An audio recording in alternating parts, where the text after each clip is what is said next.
Ang intense ng mga kaganapan ngayon sa abot kamay na pangarap sapagkat ikakagulat ni Zoe ang biglang pagdating ni Justin at pagtatrabaho nito sa Apex. Dito nga ay makakahanap na ng katapat itong si Zoe dahil sa kakausapin siya ni Justin at makakaramdam nga si Zoe ng kakaiba sa kanya. Samantala ay gagawin nga talaga ni Giselle ang lahat para lang makasama ang anak niyang si Justin at dito nga ay magpapatawag siya ng isang malaking meeting sa lahat ng empleyado ng Apex. Ikakagulat nga ni Doc Robert ang pagpapakilala ng kapatid niyang si Giselle kay Eric bilang bagong Vice President for Finance ng Apex. Kaya naman matapos nga ang ginawang pagpupulong ni Giselle sa lahat ay agad namang kukumprontihin ni Doc Robert itong si Eric.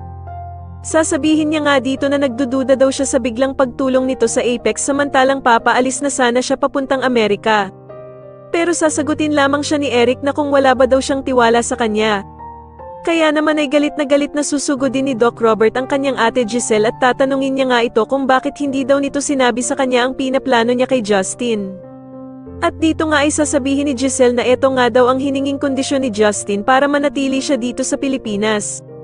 Sa kabilang banda naman ay sasabihin ni Justin sa lolo Pepe niya na hindi daw dahil sa ina niyang si Giselle kaya siya magtatrabaho sa Apex kundi para sa kanyang lolo Pepe. Samantala ay kakausapin ni Doc Carlos itong si Annalyn at sasabihin niya nga dito na hindi siya magkakaroon ng slot papuntang Japan dahil sa plano nga nitong bumalik ng Apex. Kaya naman ay ikakagulat ito ng sobra ni Annalyn at maglalabas nga ito ng sama ng loob kay Harry na napakasama nga daw ng ugali ng ama nito at napaka-unfair daw nito sa kanya.